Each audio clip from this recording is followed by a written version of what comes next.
not a lot of people want to collab with you. You know, like it's kind of hard to get people to kind of take you serious in a way. You know. Yeah, we can talk about that. So perfect. We are live. What's up? Welcome in. Right, what up, man? What up? Perfect. So we are doing another live stream today. We are with HKSMASH. He is a fellow sneaker TikToker, sneaker enthusiast, gamer, all around dope guy. Figured we get him on the stream just to go over, talk about some sneakers, talk about some recent sneaker news. And the most recent sneaker news is going to be the Union LA Jordan 2. We'll get your thoughts and opinions on it. I also tried for like about 2 hours to try to secure a pair. What a disaster. Not successful, right? Yeah, exactly. What a disaster. I've seen people getting charged like 12 times and not get the shoe. Like, yep. I don't understand it at all. But, yeah, we'll get into all that nitty-gritty stuff. So let me just pull this up. Let me make sure this is all good on here. Yep. All right, perfect. Everything sounds perfect. So, yep, today the Union LA Union Jordan 2 dropped at 9:30. No, 8 o'clock was the initial drop, right? 8 o'clock Pacific, yeah. 8 o'clock Pacific time. I actually missed that one. Like, I was kind of late on it, but then I saw on Twitter and all the other sites that they were going to be coming back at 9:30 with a redrop. Were you there at 8 o'clock, and what went down? Yeah. Oh, man. That was, that was kind of an interesting drop today. So, I usually don't do very well, and I think that's kind of what, when I've been making content on TikTok, I've always kind of talked about all the losses that I get. I don't really get to talk about all the wins because I'm not winning a lot. So yep. I figured today would be no different. You know, I got up, kind of did the same routine and joined the draw. But yeah, I got in. I got up on time. I'm usually an early bird anyway, so I woke up and got online and joined the queue. And yeah, I got in. I had about a 4-minute wait. I was pretty lucky. I got through the capture, no problem, just like any other Union drop. And as soon as I got to the checkout, I kind of like almost panicked because I didn't think I was gonna get that far. Yeah. And yeah, I got through, and then I started getting payment processing failures. Like I was putting all my credit card information in, and I wasn't seeing the charges come up initially. And then I was changing my credit card out. I just kept trying different credit cards and all these different payment options, and I think a lot of people might have the same problem where they were trying to check out and they just weren't. They were just kept getting that payment failed. I eventually got through on my mobile device. I had a secondary phone. I got through on that phone, and I put in all my information, and I got one charge.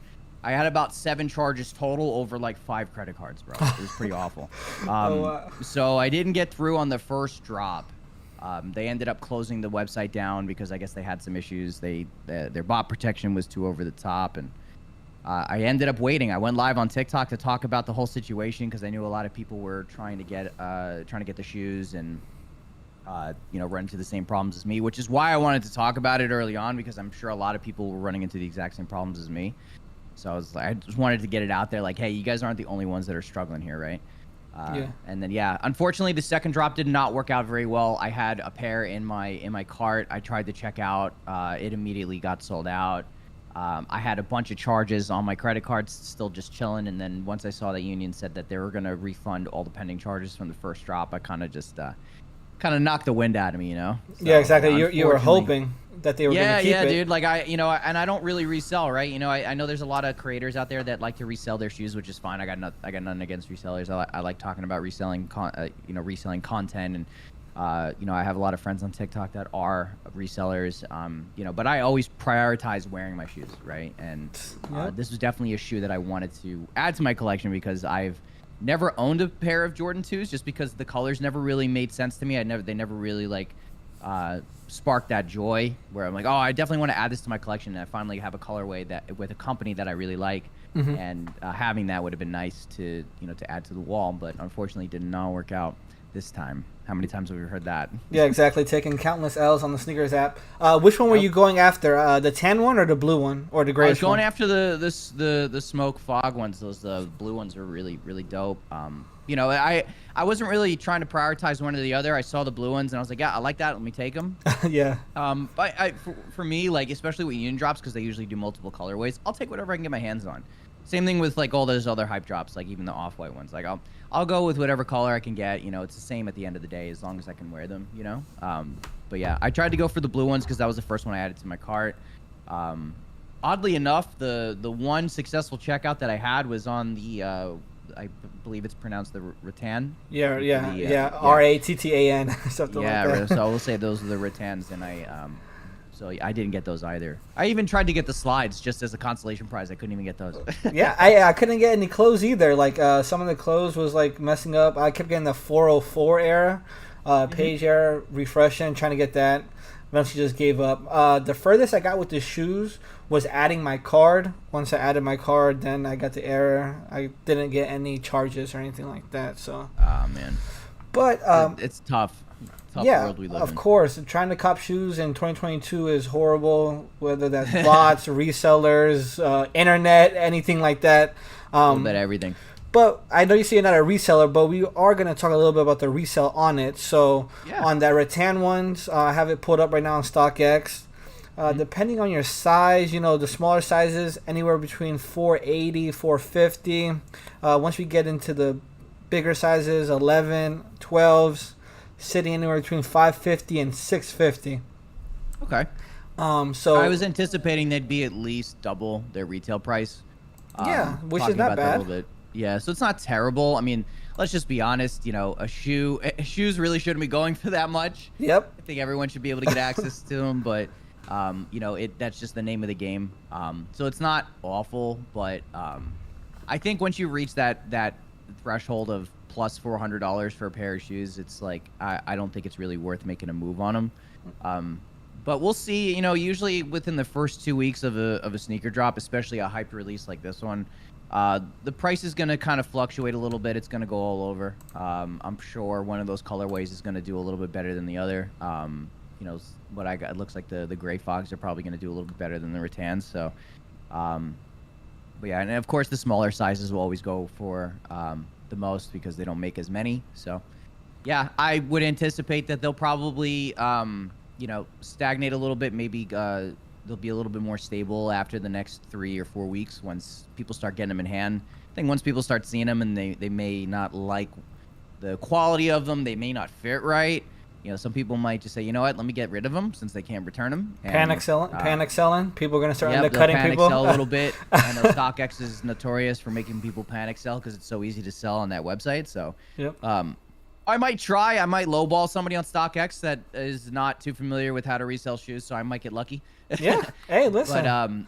But yeah, we'll see what happens. But I'm gonna wait at least another 2 to 3 weeks before I make a decision on whether or not I actually want to pursue, you know, digging into my pockets to pay for a pair of shoes. Yeah, especially at that price point. Yeah, especially being so high. You know, like when a shoe gets, you know, past that same range that you were talking about, $400 or $500 range, I usually tend to leave it alone. If I don't hit it for retail, I just move on to the next sneaker release. There's a new sneaker release every single week. Not really tripping, yeah. So if anything, if I do like get a expensive pair like this, I usually do like a trade. Try to do that. So, you know, trade block always, you can possibly maybe trade something that you have for them as well. So you might be able to win that way. It's a super valuable tool that not a lot of people like to utilize. Not just trade block, just trading in general. The art of bartering. Yeah. Yeah, for real. You know, there's so many different ways you can get shoes now, and most people think that the only way you can get shoes is by paying for them, which rightfully so. That's like the best, most surefire way to get your shoes. But you know, if you've got a bunch of shoes, there's a good chance you could probably trade and get something you really want. So this is a good chance I'll probably be able to trade some of mine to get to this pair, but we'll see. Yeah. Now, in your opinion, I know you were talking about Jordan 2s in the past weren't like your favorite with the colorways and stuff like that. Do you think the Off-White Jordan 2 Low is better than this one, or how would you rank these? I think from me personally, I would say the Off-Whites I think those are better. I like the low cut of the Jordan 2. I think it's a more practical shoe. Yep. I'm the kind of guy that likes a shoe to be more practical and wearable, you know. Plus, the high top shoes don't really look that great on me. I'm kind of a skinny guy. So tall shoes don't look that great. That's why I don't wear Jordan 1 highs that much. Yeah. They just don't look that great on me. But yeah, I think the lows, I think, is just a more practical shoe to wear. And you know, I'm a huge fan of Virgil and everything that he's done for the sneaker culture, and seeing some of these designs. Most people might look at the off-white 2s as like, you know, it's just a beat up pair of Jordans, but I think when you look at the backstory of it, you know, that there's a lot of design work that goes into this type of stuff, and I really do think that's just an absolute beautiful shoe. And I think at first not a lot of people really liked it, you know, because it's a 2, and most people haven't really heard of the 2s. And but when you look at the off-whites, I think they're really great, and I think the low just makes the shoe look a lot more. To me, I think it looks a lot more wearable. The Unions are a great shoe. Don't get me wrong. Yeah. I would have liked to have tried either of them, because I'm sure they probably feel a little bit different. You know, like my Jordan 1 highs do not feel the same as my Jordan 1 lows, right? You know, I wear my Jordan 1 lows to the gym. You know, I wear those as a gym shoe because they're easy to wear. Yeah. Whereas I wear my Jordan 1 highs is like, you know, that's a casual shoe I'll wear that when I go out. If I want to do some errands or whatever, that's like a shoe I'll wear to style a little bit. But I'd have to give it to the off-white. I think they have the better version of the Jordan 2. No, yeah, I agree with that. The storytelling behind it, you know, the crumble in the midsole, the Jordan signature, the aging of the midsole, the box work itself. And the funny thing is that the Jordan 2, before Virgil's passing, was going for around the same price that the Union is now. I saw pairs going for around, you know, $5, especially that black and blue pair. That black and blue pair, no one really wanted it. Which is kind of crazy because that's still a nice looking. It's still a nice looking shoe, right? But yeah, the black and blue one is good. Yeah, I like that color. But obviously the Chicago colorway is just like, that'll always be a good look. The color blocking is great. But I also got to give it to Union. They've done a really good job in their color palettes. So like if you're someone who's really into color, I think the Unions are a great choice to go with, you know, because I think Virgil does a great job with like reinventing what colors have already been put out, whereas you've got Union that's kind of putting a completely different spin and changing the overall look and feel of the shoe just by putting a completely different color palette on there. So it's kind of hard to rate the two of them, right? Yeah. But if you're someone who really likes color like myself, I love a really good color palette. Like the Unions are the obvious choice. Like the rattans are great. You know, you get some earthy tones in there. Some, you know, the aged midsole is a great look. You got the cream laces on both. The gray fogs are a great look too. You've got some hints of blue, the cream tag in there. It really is nice. So you gotta I have to kind of give respect there, you know. Yeah, I agree, and especially all the colors that they put on the Union Jordan 4s with all of that. Going different, you know, not adding the traditional colorways, making a new path and a new wave. I know a lot of people are going to be excited for the Jordan 2 Chicago that is rumored to be coming out this year. I believe the last time this shoe ever came out was 1994. I don't think this shoe ever retroed. The high top. I don't think it ever retroed, yeah. The low top came out in 2016, but the high top has never came out. So 28 years. That's wild. Yeah.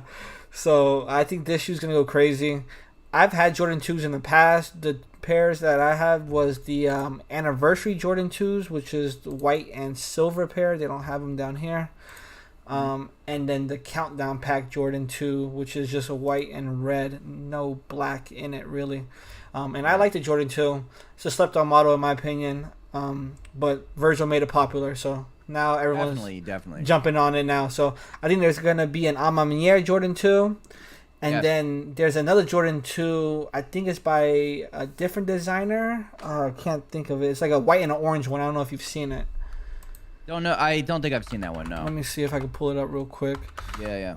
The Chicago Jordan 2 I remember seeing, especially as a kid. I remember seeing those, but there's a little too much white in the upper and in the midsole there. Like we need a little more red in the on the tongue and maybe somewhere on the heel, but. Yeah, so it's lacking. You're saying that it's lacking that is mostly white. So you need to break like up that white. To me. Break up that white. My dad would wear going to play golf. You know, like I want to see a little bit more color in there. That's why in the past when I was talking about Jordan 2s, you know, there were a lot of arguments like, oh, you only like Jordan 2s because Off-White's dropping them. I'm like, well, yeah, because they make it look better. Yeah, like, they made it look better. Yeah, yeah, obviously. It's got to look better. You know, I'm not going to buy a pair of shoes, one, if they're not comfortable. You know, I've never worn a pair of Jordan 2s, so I don't necessarily know how comfortable they are. But if there's not a color that even catches my eye, I'm not really interested in putting it on my feet, you know? Yeah, exactly.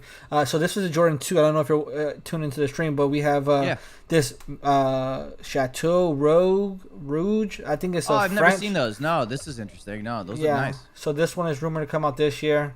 And then the stitching on the heel there, that looks kind of nice. I like that touch. Yeah, they switched up the stitching and stuff like that. Different materials going throughout the shoe.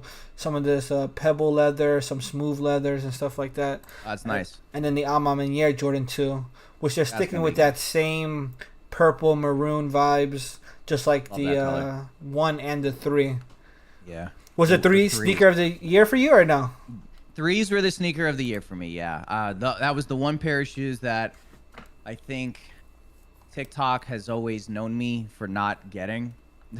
Yeah. That was the one shoe that got away. I tried to get a pair twice. I think the 3s dropped twice, if I'm not mistaken, on Alma Maniere. Yeah, because they had like a women's only release, but anyone can enter. Yeah, there was a women's only release, and then there was like the general release. I missed on both of those.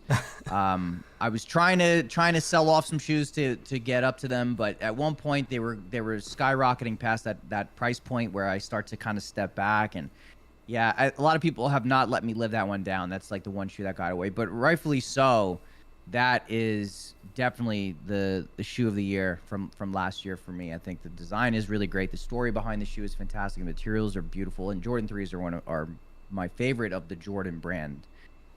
Even though I've only got like 2 or 3 pairs of Jordan 3s, I'm obviously very particular about the ones that I have. Yeah. One pair that I regret letting go of was my black cements. I think I was in a pinch for cash, and I ended up reselling them. Definitely regret selling those off.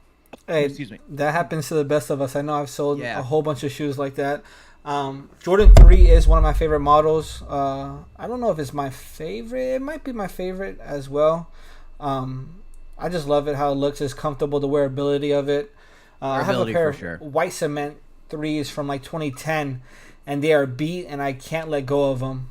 I just can't let them go. They're very comfortable. I think that's kind of like the reason why I like them so much. Is like I think with any Jordans or any Nikes, like the more you wear them, the more comfortable they become. But for some reason, like I could put Jordan 3s on, and they're just comfortable. Like no matter what, even if I haven't broken them in, but when you do break them in, they're even more comfortable. I've got a pair of Georgetown 3s. I had a pair of black cements that I parted ways with, and I have a pair of Tinker Hatfield 3s, which I think are one of the more slept on pairs, just because of that swoosh. That swoosh, that was super dope. I think the first time we really saw that was with the Super Bowl. Justin Timberlake came out with them on, and it was fire. I was like, what is this? And then I did some research, and it was like the original design. So started doing more research on it, and I really did fall in love with that swoosh. I was kind of upset that they only did a couple colorways and then kind of like stopped it after that. But yeah. With Jordan 3s, I have the Alma Maniere 3. I was watching it when it was around $450, $500. And I wasn't really wanting to spend that amount of money. So I had a pair of Mocha 1s. And basically what I did was I sold the Mocha 1s for $450, and then I just bought the Alma Maniere for $450. Worth it. Yeah, that is so worth it. Yeah, and I hit on retail on the Mocha, so, you know. That's so worth it. Yeah, that's a win. That's a huge win, dude. Yeah, now Alma Maniere 3s are like $900, depending on your size. Yeah, that's why I say that's the one that got away. Yeah. I mean, look at the price of it now. There's no reasonable way for me to trade. I'd have to trade up a lot to get to that, and it's just I'm not willing to do that.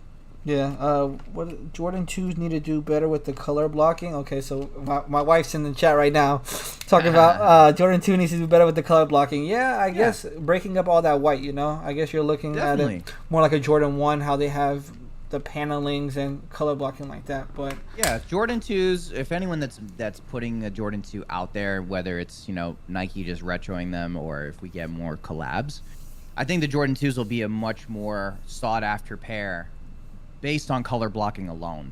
You know, like Union doesn't have to do much. They're really good at what they do. So we've got really good color blocking, those shoes are going to sell out, you know. But yeah, we definitely need better color blocking on 2s, and I think they'll do a lot better if we start getting better. Even if Nike starts putting out different colorways, if they start color blocking them properly, they'll fly for sure. Yeah, and I think Nike's gonna start pushing. I think Nike's new hot seller is the Jordan 4, in my opinion. I think the Jordan 4 is probably gonna be the best. I'm looking forward to Green Bean 5s this. I think next month, May. I think May 1st or May 5th. Green Bean 5s and Midnight Navy 6s are the two most anticipated shoes for me. Nice. But since we went over some sneaker news that happened today, we'll get into the meat and potatoes of this stream, which is basically about you, your sneaker knowledge, your sneaker history. We could just start off with what was the first shoe that basically mattered to you, and when did you start collecting sneakers, basically? Wow. Yeah. Yeah, that's interesting. I was kind of thinking about it before, and you know, my path to you know, being a sneakerhead and just enjoying sneakers was actually when I was a teenager, and I'm gonna definitely kind of age myself a little bit here, but when I was in middle school, when I was in high school, I used to get these little magazines sent to my house. They were called CCS magazines. They were skateboarding mags. They were really, really tiny. They looked like pamphlets. Mm-hmm. And I was huge into skateboarding. I was skateboarding pretty much all of my teenage years, and it was really hard to go into a store to get skate shoes. Mm-hmm. And the CCS magazines was like the CCS and East Bay magazines were like the only way that you can get these types of shoes, up until the point where, you know, skate shops were starting to pop up, and then you can get access to those type of shoes. So I remember getting my first pair of I don't remember the model, but they were Osiris skate shoes. Okay. And once I put those shoes on my feet, I was like, dude, there's no way I can wear any other type of shoe ever, because I was wearing, like, you know, your normal Reeboks, and, you know, growing up in the 90s and the early 2000s, like, sneakers weren't really that big, you know, unless you were obviously playing basketball. But, you know, at that point, it wasn't necessarily that mainstream. And even then, like, most kids that were skating, you know, in the 90s, they had Jordan 1s on. But even then, you know, once skate shoes started hitting the market, and, you know, Nike started diving in on their SB brand, I was really wearing a lot of SBs and just really enjoying just skate shoes. When I got older, you know, I never really had the opportunity as a kid to get all the shoes that I ever wanted. So when I had skate shoes, I just had to try to take care of them as much as I could. And, you know, I had to get good grades in school before, you know, my parents would treat me to shoes if I wanted them. When fast forward to when I got my first big boy job, I started buying all the shoes that I couldn't actually get when I was a kid. So I was buying more skate shoes. I was buying all the SBs, you know, right out of high school. And there's no one particular shoe. Going back to what I said before, it was definitely the Osiris skate shoes and the DC and the Etnies shoes that really put me on. Mm-hmm. Back in 2015, I kind of rediscovered my love for sneakers, because I was really focused on games. Like, I was really I would, instead of camping out for shoes like some of my friends would do, I would camp out outside GameStop and waiting for the next Halo release, you know, waiting for World of Warcraft, waiting for, you know, all those midnight releases. And I was doing that instead of, you know, waiting outside of Foot Locker to do that. But in around 2014, 2015 is when I kind of rediscovered my love for it. I got my first big boy job. I moved to the corporate world, and I was surrounded by people who, you know, are around my age that grew up in the same generation as I did, you know, buying shoes and being and just loving sneakers. And I kind of rediscovered my passion for it, and having access to so many different people from different walks of life and different opinions on shoes, I kind of rediscovered my passion for it. So, but I've been collecting for, man, I'd probably say the better half of like 10 or 15 years, here and there. And I'd say more recently, I've taken a lot more seriously. So yeah, probably the last half of my life, I've been really just buying shoes and talking about shoes. Yeah, I'm right down the same boat. I'll probably say like 10 to 12 years collecting sneakers as well. Started for me back in high school. Got my first pair of Orlando Magic 7s I bought with my own money from selling candy. Shout out to all the people that used to buy candy from me in high school, helping feed my sneaker collection. And then it just went all downhill after that. Just buying everything and anything I can get my hands on. Anything you get your hands on, yeah. Yeah, exactly. As a kid with money, like as a kid with money, bringing home like $300 a week, $200 a week just from selling candy. I was living large. I was buying every release. I was getting everything. Yeah, that's good. Yeah, so that's really good. And it's funny that you said the magazines, because like now we look back on like how SB Dunks were just sitting on your shelves or magazines. So I love seeing the little pictures of when you could have bought, the Tiffany Dunks or something crazy, for for a normal amount of money, and now $2,000-$3,000 plus. So yep, it's pretty wild. Yeah, just I mean, to kind of, I guess, for the younger audience, right? The way we used to do these things is we would get these magazines in the mail, and the catalog for the month would have whatever shoes that were, either coming out or that were available at that time. And then what you would do is at the back of the magazine, there would be an order form, and it would have, a place for you to put your information, to have your name and all that, like all your billing information. And then you would have to put the item number in the section that you wanted for the, the sneaker, right? So let's say it's like section A, row 20, whatever. You'd put that item number in, and you would like check off whatever it is that you want, the size and whatever. You would then write a check, and then you'd put a check with the order form in the mail, and you would send that order form. It would be like pre-postage and everything. You'd send it back to like CCS. You'd send it back to East Bay, and then they would fulfill your order and then send the shoes to you. That was like the like, I don't know, I guess it was like the first real way for like shopping at home, like the way we do it now. You just online shopping. Yeah, pretty much. That was like what online shopping was, and that's how I got my shoes, was through those magazines. Up until they start opening up Foot Lockers, and then if I did good in school, my mom would be like, all right, let's go to the Foot Locker, and if there were Jordan 1s just sitting there, be like, oh, let me get, I'll grab those, or whatever else was available. It'd be like the SBs. I had a pair of Barney SBs that I just beat the ever living shit out of. I had oh my god, I had so many different. I had Jordan 1s. I had these like Wu-Tang inspired Jordan 1s that I didn't realize that were so incredibly like sought after now, that I just stomped on. Just amazing shoes. But yeah, that was pretty much how we got them. And then you would go to like a skate store if they had them, and then you would leave with them, right? Like any other like shoe shopping experience. But yeah, I never actually sold or resold anything to get the shoes that I wanted. Once I got a job and I started making money, I was kind of like, okay, now I'm going to go back and try to find the shoes that I've always wanted from when I was in high school, which is why I always talk about, like, I definitely want to try to go after like Tiffany Dunks is like one of my all-time grails. Because that shoe came out, I want to say 2006. Yeah, 2005. Yeah, that 2004 to 2006 era, like everything came out, like everything came out. I was in high school, so I graduated high school in 2006. So I've been looking after shoes that came out when I was in high school, because I only had so many pairs of shoes. I was really only allowed one pair of shoes a year, so that was kind of like, that was just how I was brought up. It's like, my mom would.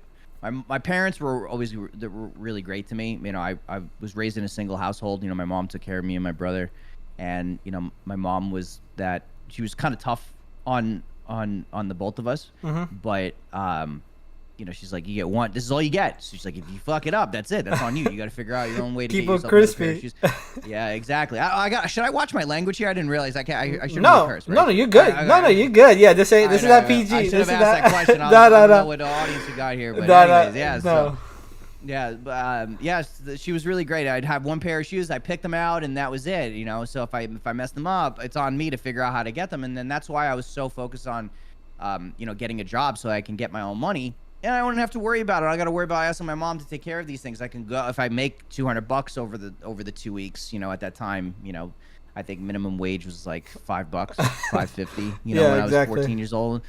So that was kind of fun to save up my money, save up my paychecks, not really having to worry about any bills, and then I'd be able to go to the Foot Locker and be like, all right, cool. I'm gonna grab these SBs and.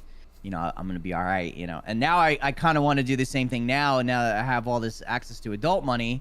I want to go back to the time when I was in high school, and I absolutely stepped on my shoes, and I want to try to get a pair of those Tiffany Dunks. I want to get those Uncle Dunks. go back and try to get those shoes that I really, really wanted. But they're incredibly impossible to find now. Yeah, it's crazy how like I feel the same way. Like I'm pretty sure a lot of sneakerheads feel the same way, that they wanna get the shoes that they missed out on, that they had in the past. You know, like for me, I understand that one shoe a year. My parents would. I got a little bit better. One shoe every 6 months, so two Nice. shoes a year. But you know, if we were able to break it up, you know, like say if that shoe was $100, but I found two that were $50 each, you know, then I got four shoes for that year, you know. There you go. If we broke it up like that, so that's how we used to do it back when I was getting shoes. I used to get shell toes because shell toes usually were two for $100 usually. Reeboks were always 2 for $100 most of the time, and then you get that rare pair of probably Team Jordans. I'm not gonna lie, I probably wore Team Jordans from time to time, and then maybe that rare colorway of a retro, you know, that no one really wanted, that probably went on sale. Yeah. I remember I begged my mom. This is when Jordan Fusions were out, and there was a pair of Fusion 20s, and they were on sale for $100. And I was like, I begged her to get me this pair, and it was a size 12, and at the time I was a size 10. But I told her it fit, and I just wore like 3 pairs of socks every day to school. Yeah, double sock so you could fit into them. Yeah, I've had to do that a couple of times. They didn't have my size and what I wanted, so I was like, I'm gonna go up half a size, I'm gonna go up a full size, and just hope I can grow into it. But yeah, I kind of stopped growing when I hit 16, and I've been the same size ever since. So that's I've been funny. wearing size 10 all my life. Yeah. So my foot grew quick. I remember wearing size 9, and then after that it was 11, and then it stayed 11 for a while. So haven't really had any growth spurts yet, you know. So right on. I heard you were talking about gaming. I did want to get this question in. Call of Duty. You like Call of Duty? Not anymore. I used anymore? to be really into it back in the day. Yeah, Okay. not anymore. No, I was gonna ask you what was your favorite Call of Duty. That's why I wanted to see if it was the same as mine's. My favorite Call of Duty. I'd have to say probably Black Ops. First Black Ops was really great. No MW2. That's my favorite of all time. MW2 is Black my Ops, favorite. I really like Black Ops because I really enjoyed the online experience. But then, Modern Warfare was definitely a fantastic series. I think after once all the releases after Black Ops, I just kind of fell off because it just all felt the same and just rehashed and just kind of reskinned all the things I've already done already. But yeah, I definitely it's kind of hard to pick between Black Ops and Modern Warfare. Yeah, I agree. Black Ops 1 was great. You know, they had the Call of Duty zombies and stuff like that. I remember grinding for zombies and grinding Modern Warfare 2 for, you know, the nukes and stuff like that. But so let's get into some of your personal collection that you have now. What would you say is your most expensive pair you have? Not what you paid, but value-wise. Value-wise, that's hard. So I don't know if you can kind of see in the background here. I think the majority of my expensive shoes are the ones that are right behind me. Mm-hmm.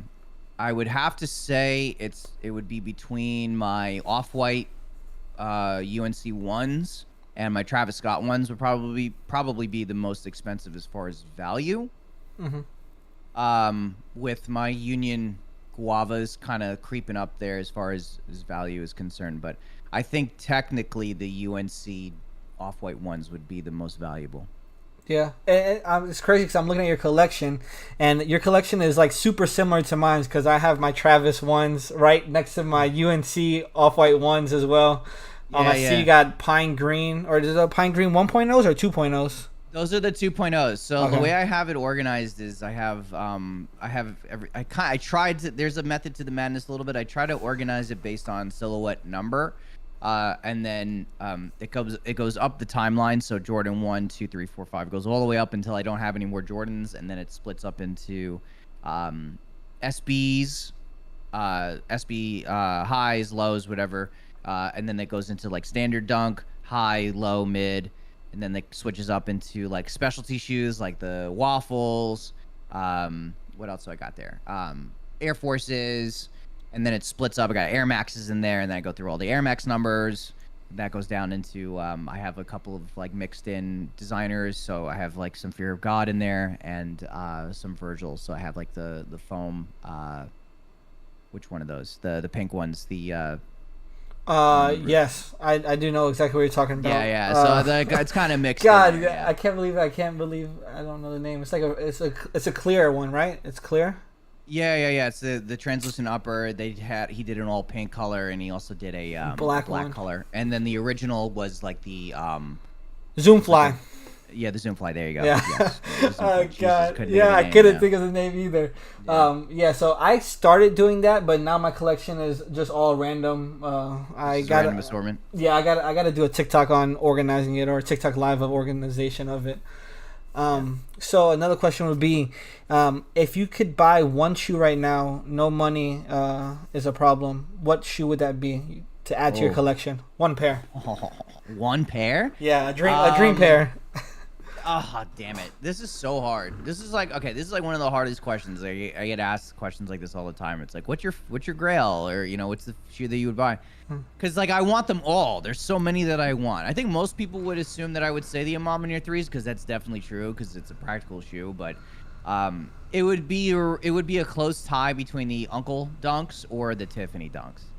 Specifically the Tiffany Dunk Lows. Mm-hmm. I would probably say the Uncle Dunks would be the shoe that I would get, like, right now. If somebody literally handed me a blank check and it said, you just got to tell us, whatever the price of the shoe is, write that check, it would be the Uncle Dunks. Uncle Dunks, that's a really good one. Tiffany Dunks is a really good one as well. I remember seeing pairs of Tiffany Dunks go for like $350, $450.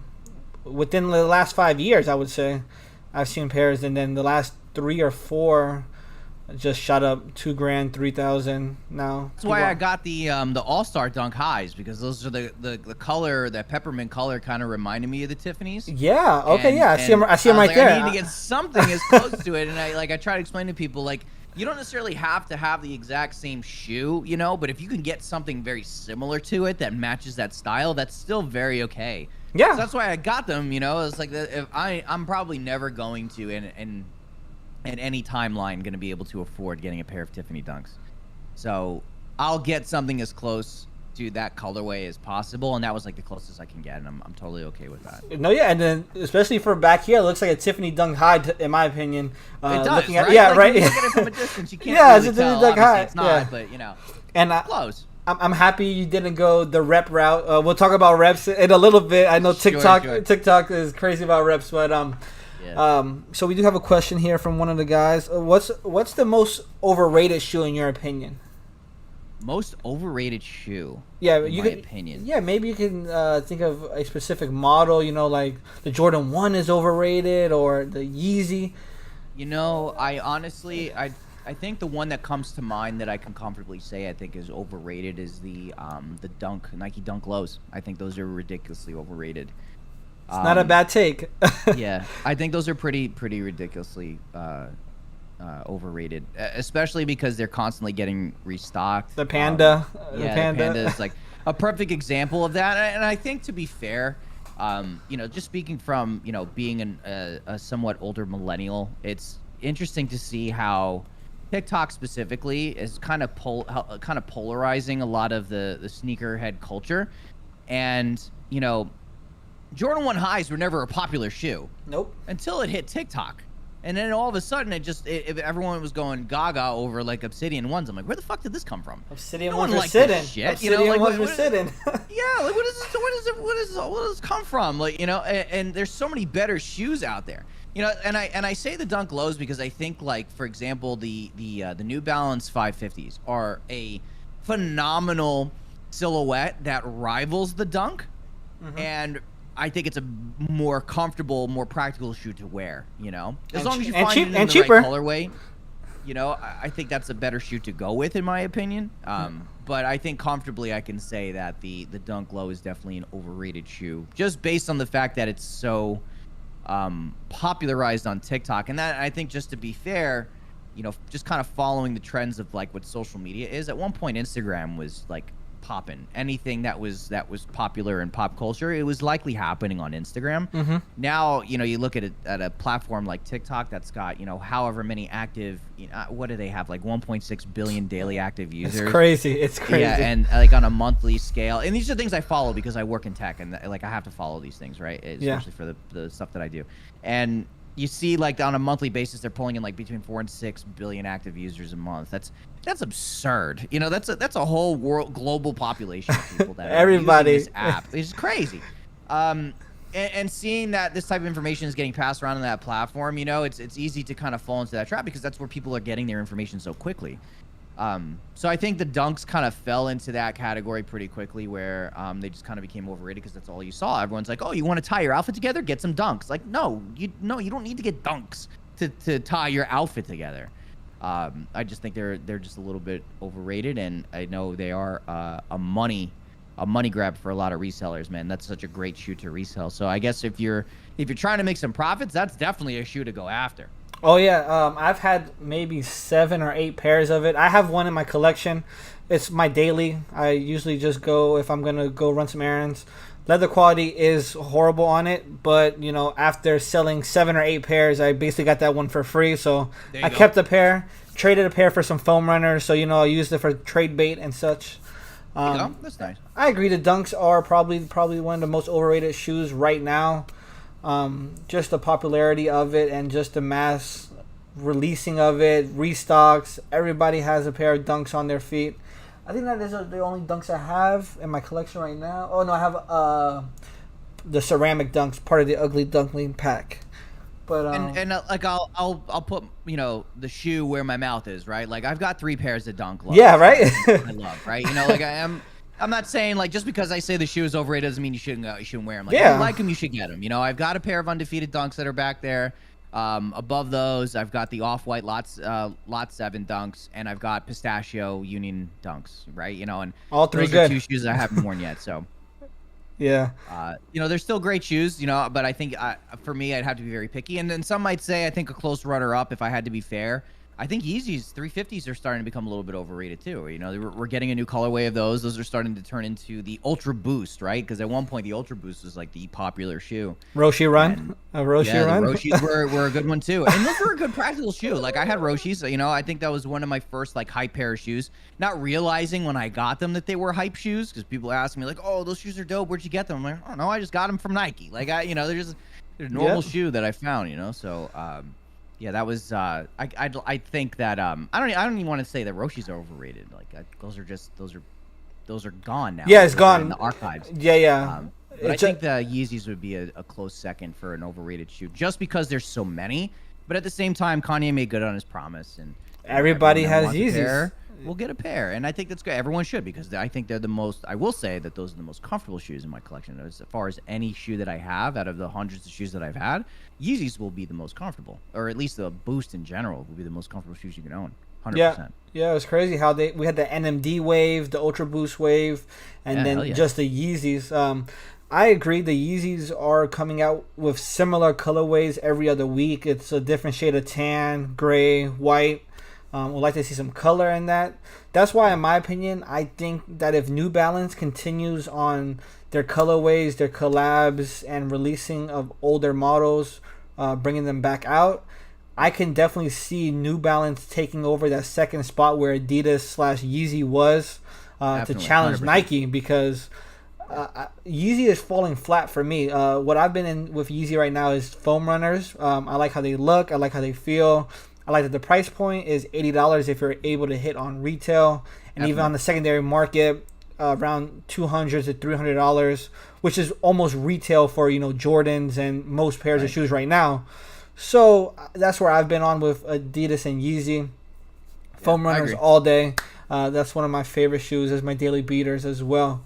We do have a question. Who celebrity would you like to see create a shoe? So who do you think would be a good ambassador to create a shoe?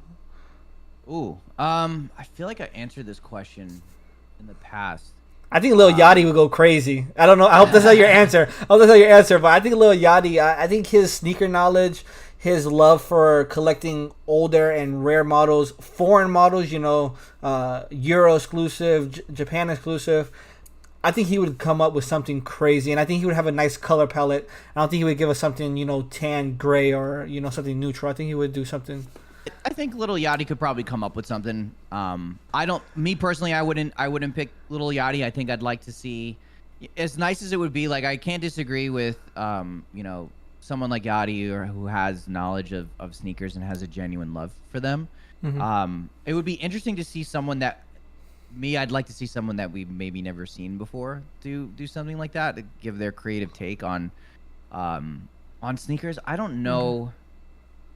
I might have to think about that one for a second. I don't know if I would pick someone who's like popular in pop culture, like celebrity, that's like an actor, an actress, or a musician. Someone a little bit low key, no mainstream either. Well, I'll give you a second to think about that. Let me think about that one, because I remember answering this question a while ago, and I don't remember who it was, but I had a good reason for it, I promise. But definitely come back to me on that, because I'm going to answer that question because I want to. I'll circle back to I forgot to say what shoe I would pick, and it would be a Nike Yeezy 2.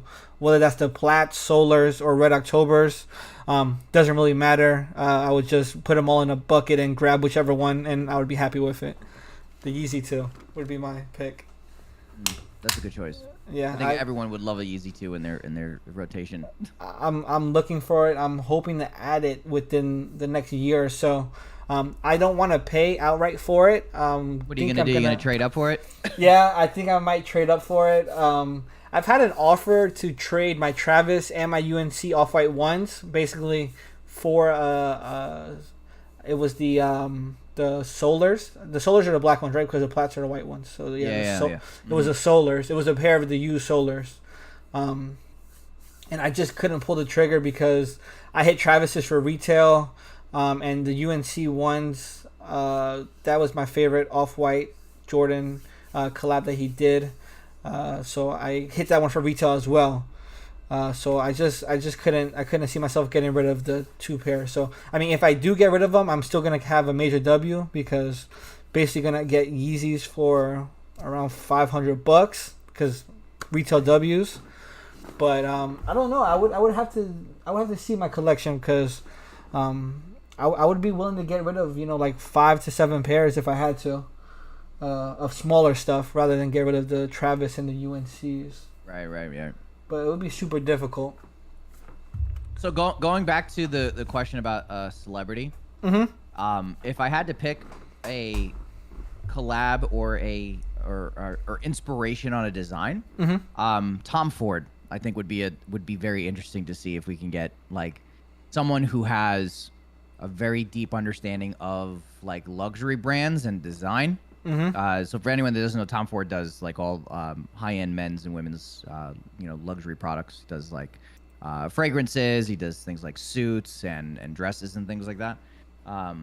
So for anyone that's into like the high-end fashion, even Virgil was doing stuff like that with Louis Vuitton. I think Tom Ford, if we were to get something like that, because at one point we had the Tom Sachs design, right? We had it with Nike at one point. The Mars Yard, yes. Yeah, the Mars Yard, right? So like, I think if we and look at how amazing those shoes did. Even the overshoe like just went crazy for a lot of folks. Yep. I think if we get designers like that can bring their inspiration into not even just streetwear, just like pop culture, and making those types of designs accessible to folks who just cannot afford those high-end prices, I think that would be fantastic. And I mean I love Tom Ford. I love his products. I love the fragrances that he's got.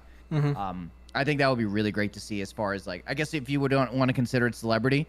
I think that would be one person that I would love to see, like, what kind of inspiration can we get from this person? Because like right now, what are we getting as far as we just had Joe Freshgoods, the Joe Freshgoods Among Us 550, right? So that was like one of the latest designs that we got. As far was as, like, today, right? Collab.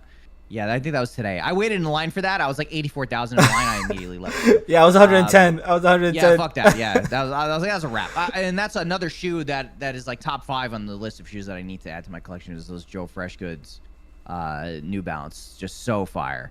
But yeah, and then we're also getting like Billie Eilish, right? She's doing another Air Force. We're getting an Air Force from her. Recently, we had an Air Jordan 1 KO. That 15 was really good. The 15 is a slept-on model for me, and I like how she used that different materials on it. The 15 is good. It's not a bad look. It's really not. And I think if we get more designs like that from other celebrities, I think it'd be really great. So that's just like an example of celebrity designs that we're getting. So I'd love to see, maybe somebody who is involved in doing design actually put together a shoe with some of the top designers at like Nike or at Adidas, or even New Balance. But I could definitely see someone like Tom Ford maybe collaborating with Nike to come up with some kind of, practical, luxurious shoe for people to wear. Yeah, no, I think that's a great answer. He has the design background, fashion background, just a high fashion. Only thing is with that, I just hope they don't give us a Dior one. Yeah. I don't want Tom Ford to give us the Tom Ford one, the Dior one. That's the only thing. Totally. I mean, and then again, that was like, I think to be fair, for a shoe like the Dior one, that was a very, very exclusive shoe, right? Like, super there's no exclusive. way we would be able to get. No one was going to be able to get that. Like, I know I have a colleague of mine at work that owns that shoe. He paid a lot of money for that. He also makes a lot more money than I do. So you can't expect most people to have access to those shoes. But I think it would be great to have Tom Ford come in and design a shoe. Something, a reimagining of, like the Air Trainer, a reimagining of the Jordan 3, a reimagining of the Jordan 6, whatever. Come in and redesign a shoe and make that available to people. I think that would be really great. Getting a shoe like the Dior one that's made from like the genuine Dior leather and the material, that's what you're paying for, So when people go in and they buy these luxury brands like Louis Vuitton, for example, when you go and buy, a wallet, you're spending $400 or $500 on a wallet because it's wrapped in this quality product, Same thing when you're buying like their bags and stuff. You're paying for that material. You're paying for that craftsmanship.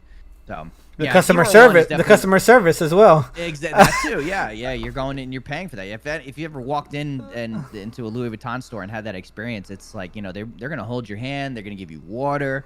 They're gonna make sure that the experience is really great. They'll give you a shirt off their back if they have to make that sale. If they had to, yeah. If they had to, so like. Yeah, it's kind of unreasonable to expect people to be able to afford a shoe like the Dior one, right? So, but that's why I think it would be great to see Tom Ford come in and be like, hey, let's make something that we can make available to everybody and make it look great and make that something that everyone can get. Yeah, no, I think that is great.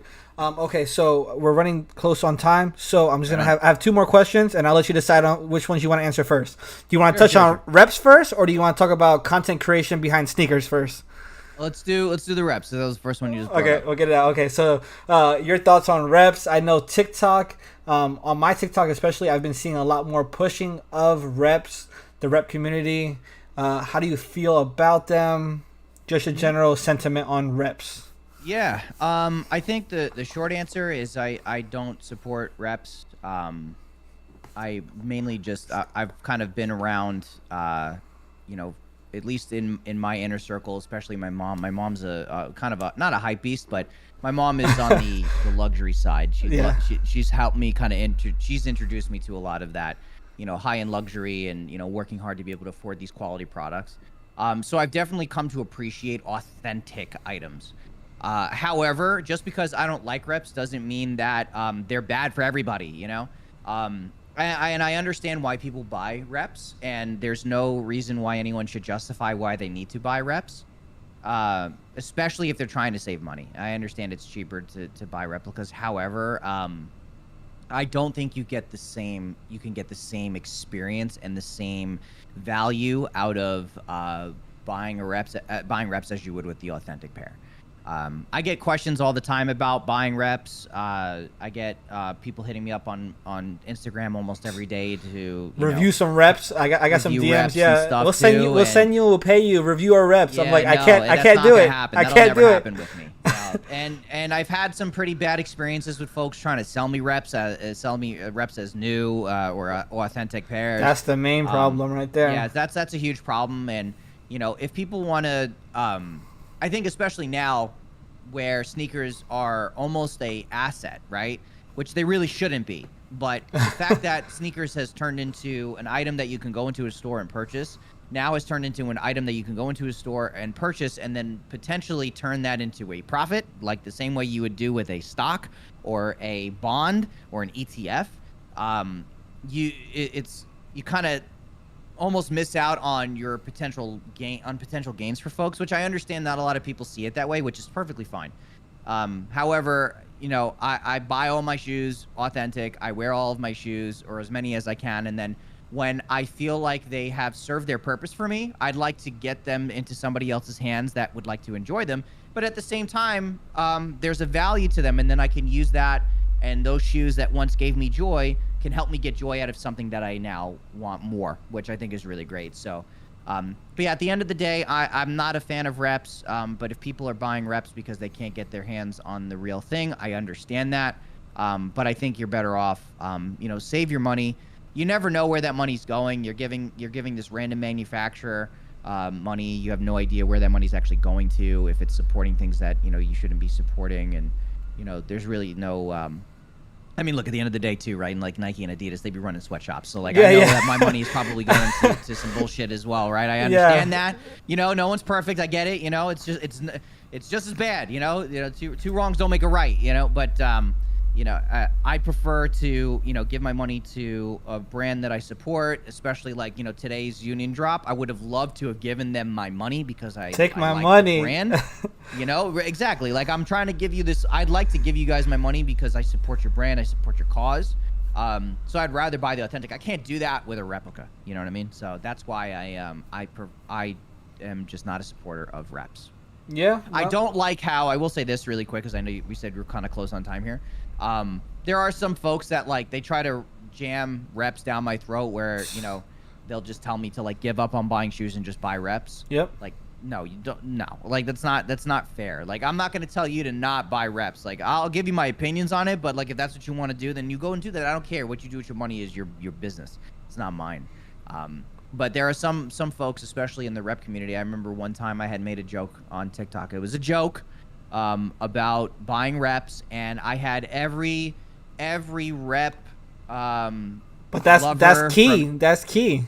Yeah, just every single person coming out of the woodwork from the rep community, just I was lambasted with hate. Like, it just, and I was just joking, and that, you know, they take everything very seriously, I guess. I don't know why. Oh, they get offended so quickly. They get super salty, yeah, you know, and I get it. Maybe it's because they're the butt end of a lot of jokes, and, you know, I understand where it's, you know, some people feel like they can't participate in, you know, enjoying sneakers, you know.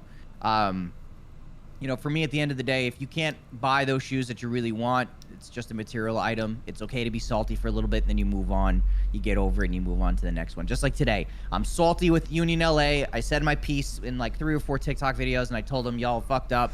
I went on Twitter, and I talked a bunch of shit on Twitter, but you know what? I'm going to go to bed tonight. I'm going to wake up tomorrow, and I'm going to move on with my life. You're not going to buy reps. You're not going to be on the rep site looking for the Union too.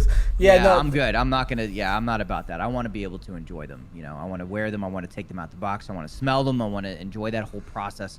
And then, you know, eventually give them or trade them to somebody that wants them that didn't get a chance to get them. Yeah, exactly. Like with reps, you know, I don't like the fact that they can sell them as real and try to scam people for money. Reps, when you buy a pair of reps, you initially don't really have any value because you can't resell them. Like the fact that I bought a pair of off-white UNC ones, wear them all the time, and then I could sell them for $1,000. So I still make $900 after I wore them all the time. You know, like, so. Totally. It's crazy with that aspect. I'm not. And I understand not a lot of people buy shoes knowing that there's value in them, right? Like, and that's totally fine. So, you know, you could buy shoes and never resell them, and that's perfectly okay. That's like, do you, man?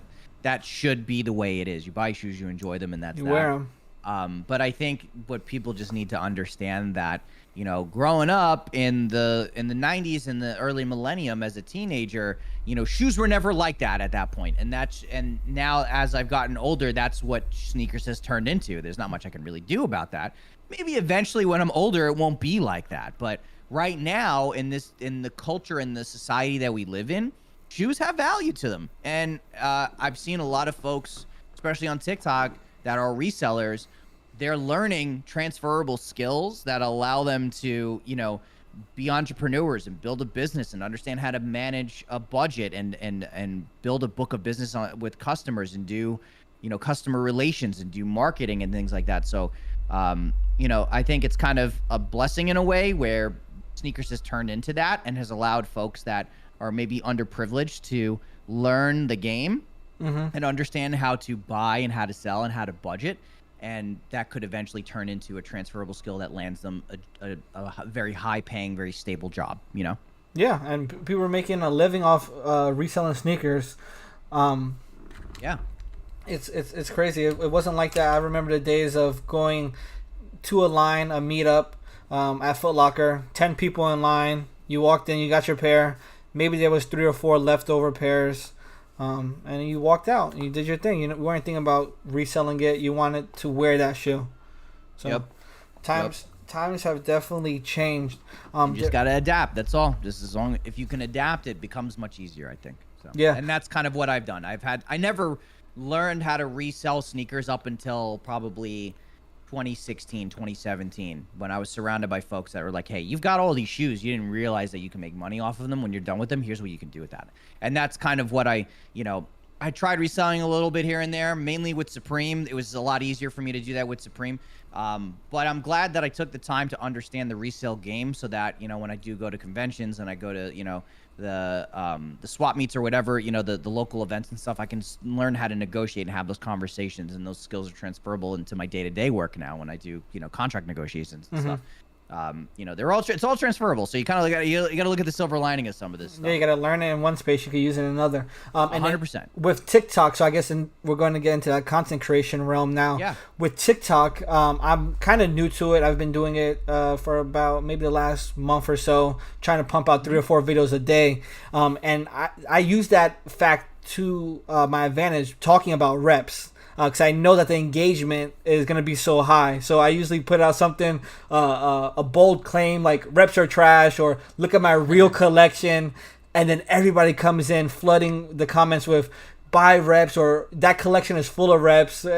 Some people call my collection fake. Some people call it real. Some people say buy reps. Some people say don't buy reps. And I kind of use that to my advantage. That's what I've been using as a strategy of mine. Get the people talking about reps.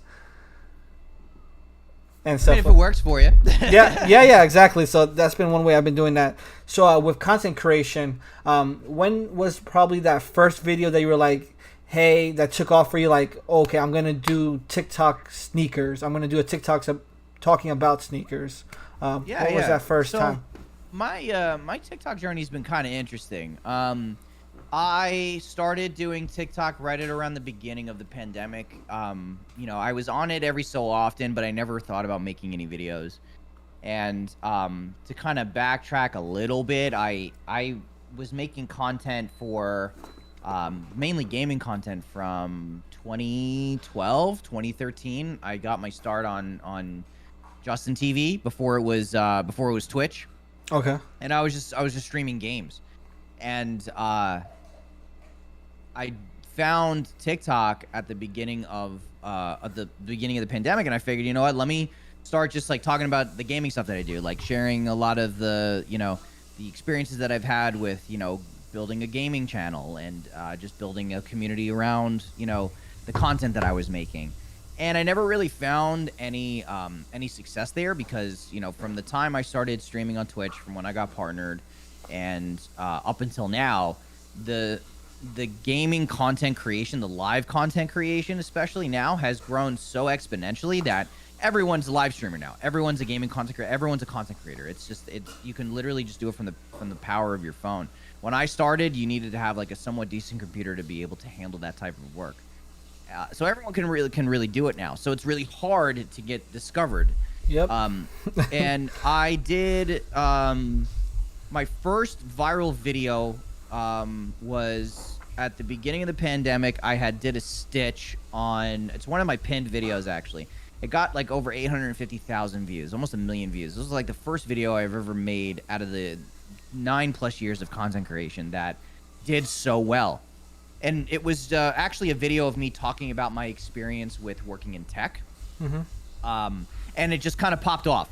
And I started talking about my experience when at the time when I worked at Apple. I used to work at Apple from like 2009 to 2016. So I was there for about almost 10 years. Oh, wow. And I was talking about some of the things I learned at Apple. And that's when my account started to go off a little bit. And I realized that I didn't want to talk about tech work because I work in tech every day. Why would I want to talk about something that I do every day at work, it's not going to allow me to have any work-life balance. Yeah, so work and then work. Yeah, so I'm going to talk about my work on a social channel that's meant to help me separate myself from work. So I did about maybe 10 or 15 videos around, you know, working in tech and working at Apple and some tips and tricks and things that I've learned just from being an employee. And I realized quickly, I was like, I can't do this. This is not sustainable. So it was a little hectic having to manage going viral. I would say for maybe 2 or 3 months, I was dealing with a lot of DMs and a lot of messages about like wanting to talk about, you know, how to get into Apple, how to do this and that. And I was like, there's no way I'm going to do this. Then I posted a video actually before that video that went viral. My 4th video I ever posted was a funny, stupid skit that I came up with. It took me like 15 seconds to come up with. In the 2017, I want to say the 2017 spring summer release, Supreme spring summer release. They did this. One of their accessories was a step ladder. It's actually. Oh yeah, yeah. It's actually this one right here. Yeah, I remember that. So what I did was I missed out on that ladder. That ladder retailed for like $150.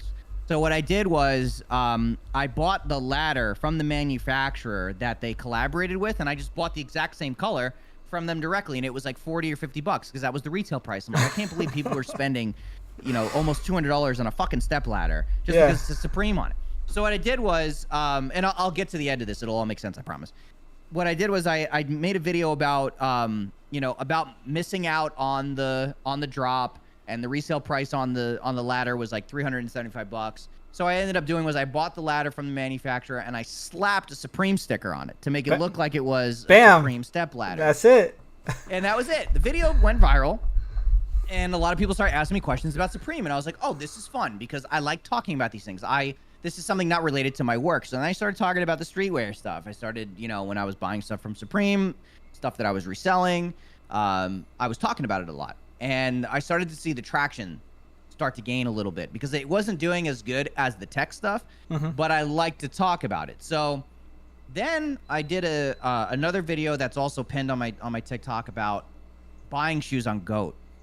Because at the time I was buying a lot of shoes on GOAT, I was selling on GOAT, I was using a lot of the marketplaces, so I had a very good understanding of the marketplaces. And I stitched this video. This young girl was asking questions about, you know, how do I know this stuff is authentic? So I talked about, you know, how to, you know, what it's like buying on GOAT, what to look for, you know, what the process is like. That video went viral, and at that point, I just started talking about shoes. And then the rest is history. And then I just started kind of giving my thoughts and opinions on sneakers, the experiences that I've had buying, and trying to help guide people, because I realized that a lot of the questions I was getting were just questions about, like, most people would see as like very basic questions, but there was clearly a need for educational content around, you know, buying and selling, or just being a sneakerhead. Like, what is it like? Yeah. What are the issues that you go through? How do you build a collection? How do you build a collection? Where do you store your shoes? All these questions. Yeah. So that was, I think that's when it really clicked for me, was like, here's something that I'm passionate about. I love shoes. I love talking about shoes. I love meeting people who like shoes just like me, which I think at the end of the day, whether you like reps, whether you don't like reps, whether you have a love for a specific brand, if you're a brand whore, or if you don't like a certain brand, whatever. Yeah. You love shoes, you know, and I think that's what people need to understand is, like, if you love shoes, we have something in common, you know, and I think that's what's really, really important, especially now where we live in a connected, disconnected world, right? So connected, but disconnected. Exactly. So I think it's important to think, when you look at it at its core, you and I love shoes. Like, we could be, there's a chance that you and I could be friends, you know? Yeah. It doesn't matter what your race is, what your religious beliefs are, your political beliefs, your creed, it doesn't matter. Like, nothing matters. If we have something in common here, I don't give a fuck where you're from. Yeah. Like, we can get down. Like, we could talk about this stuff, and it's cool. Yeah, exactly. And I think a lot of people miss that. And that's kind of where I base a lot of the content on with the sneaker stuff on TikTok. I kind of fell into it. It really wasn't, I never really had in the back of my mind, like, this is what I need to do. I will say that I realized very quickly that it was better for me to just niche down, and just, if I'm going to talk about anything on my TikTok account, really shouldn't be about fitness. It shouldn't be about, games. And like, I have a lot of interests and passions. Yeah. Sneakers is just one of those things, Like most people don't know, I'm a gym rat. I'm in the gym 6 days a week. I sometimes train two times a day.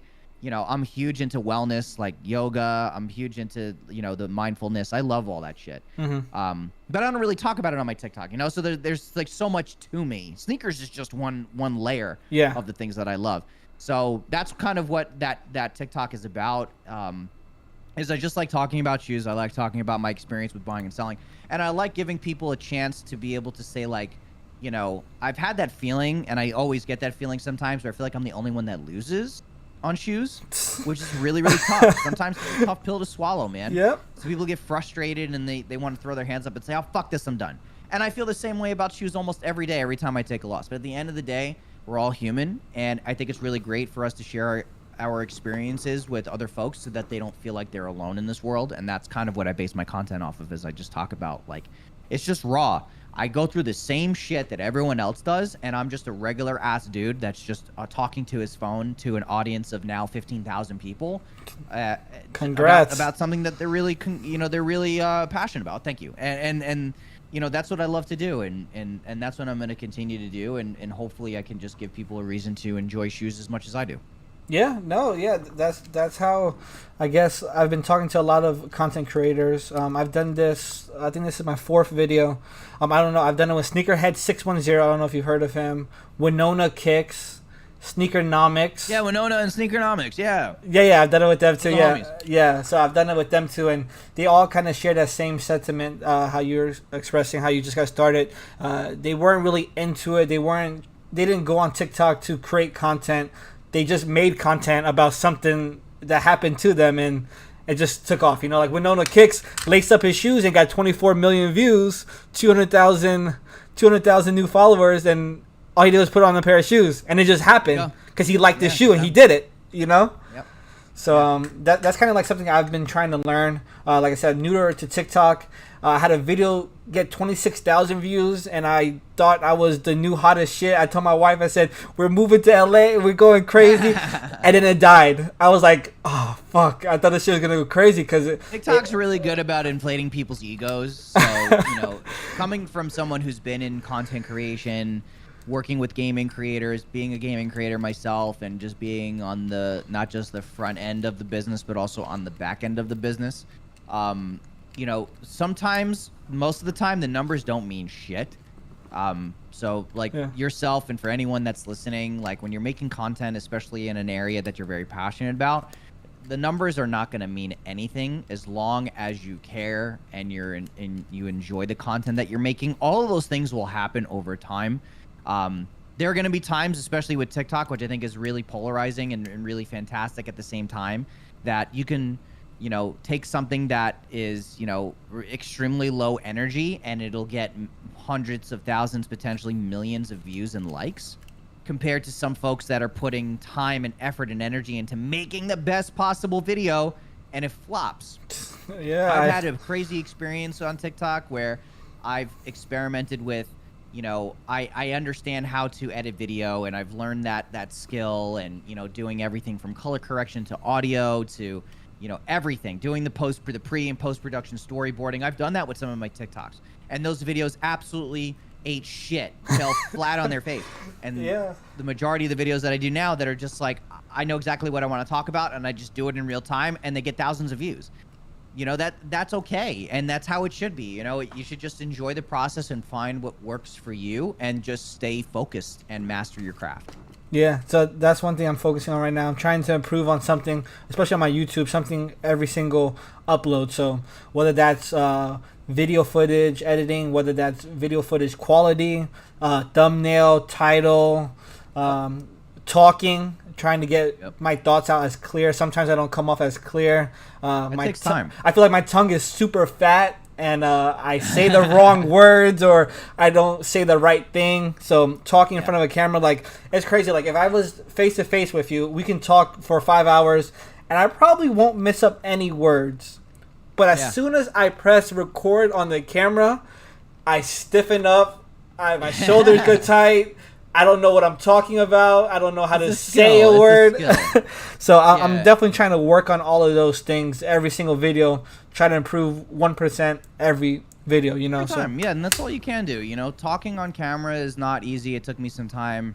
You know, and to be fair, like, you know, with the work that I do a lot of presentations and a lot of like, you know, leading meetings and things like that. So like I'm used to being up on stage and talking to, you know, large groups of people or things like that. So it was a little bit more natural for me. But, you know, the best advice I could give to you or anyone that's trying to get into that field or just trying to get better at it, talk to your camera the same way you would talk to your mom, like, or the same way you would talk to your homie or your spouse, or, you know, pretend that you're not talking to a camera. You just pretend that the person on the other side is someone that you care about, and just go off the same way that you would go off with them. And it'll make it so much easier. And then eventually it just becomes second nature. Like, you don't even realize it. The same way you and I are having a conversation now will be the same way you and I be having a conversation in person. Yeah. The only difference is I'm talking into a camera and I got a microphone here. Big deal. Yeah, exactly. But it does take time. You know, look, at first I was kind of nervous. I was like, do I need to do anything differently here? Like, you know, do I need to behave a certain way? Do I need to have a certain voice to be on the mic or on the camera? Like, it really doesn't matter. You just talk the same way you talk to somebody in person, and it'll become easier. And obviously, you know, repetition is the key. You got to continue to get your reps in, and then eventually it will just become second nature, and you'll get it. So you'll start to see it when you look back, you know, from when you first started, and then look at it from a year or two from now. You'll see that there's a huge improvement. And as long as you're continuing to get your reps in, it'll happen. Yeah, thank you, man. Yeah, I can remember my first couple of videos. I had that YouTube robotic voice, like, "What's up, YouTube? It's your boy." Oh yeah, like, I was we like, all do it. "Shit, come on, just say it clear." Like, "What's up, everybody?" Like, you know, just like say it clear, say it with energy. Yep. But listen, man, it's been a great conversation. I hope you guys learned something from this convo. I've definitely taken a lot of pieces from this conversation. If you guys missed the live stream, I will be re-uploading this on the playback. I want to give a big shout out to HKSMASH for coming on the live stream. Not a lot of people do it, you know, so he is a W mans, as they say right now. Make sure to check out his TikTok and his Instagram right here. Instagram is the real HKSMASH. TikTok is just HKSMASH. Let's get it. Let's get him some followers. Let's grow. Let's continue this conversation about sneakers. I had a blast on this live stream. Looking forward to talking to you more, learning more from you. Sure, is man. Anything you want to shout out? Anything you want to say? Last couple seconds. Man. Hey, Yeah. I thank you for you know, for reaching out. And I know earlier you mentioned, you know, not getting a chance to work with other content creators, and, you know, this is I think one of the first times I've ever done some kind of collaboration here, and this is, you know, obviously something I love to talk about. So thank you for inviting me to have a conversation. I really enjoyed it, and you know, looking forward to having future discussions. Thank you so much, man. All right, man, I'll hit you up then. All right, man, right on. All right, see ya. Bye. Have a good one. You too. All right, YouTube, let's get it. Hey, listen, I think that was a dope stream. Give a big shout out to HKSMASH. Go check him out on Instagram. Go check him out on TikTok. He just hit 15,000 followers on TikTok. This guy's a legend. His sneaker collection is great. His TikToks are funny as hell when he's taking them L's. His thoughts on sneakers, his ideas, his opinions, everything is dope. Make sure to show him some love. And listen, if you are here, make sure to show me some love. Smash that like button, hit the subscribe button. We are less than 300 hours away from being monetized on YouTube. I hit all my goals. No red flags. What are the goals? I think it's it's 1,000 subscribers is the first one. Let me pull them up real quick. I hit that. I just hit 1K subs. Let's go to my YouTube studio. Let's see. I'm going to let you guys know some insights, some of my analytics of my YouTube. Right here, monetization. So it's 1,000 subs. Need to turn two-step on verification. I have that on. 0 active community guidelines. Your boy's been good. And right there, the last piece of the puzzle. I need 4,000 hours, and I am at 3,656. So about 350 hours away. So if you are watching this video to the end, I appreciate you. Thank you for all your support. Thank you for all your love on all my socials. As you can see right there, I have them all down below. TikTok, Instagram, and Twitch.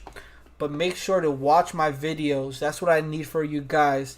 Because in the next 2 weeks or so, I think I lose 300 hours because you have to have this within a 365-day period. So each day that it goes longer, I lose that watch time from that day a year ago, if that makes sense. I know it's kind of complicated, but that's how it works.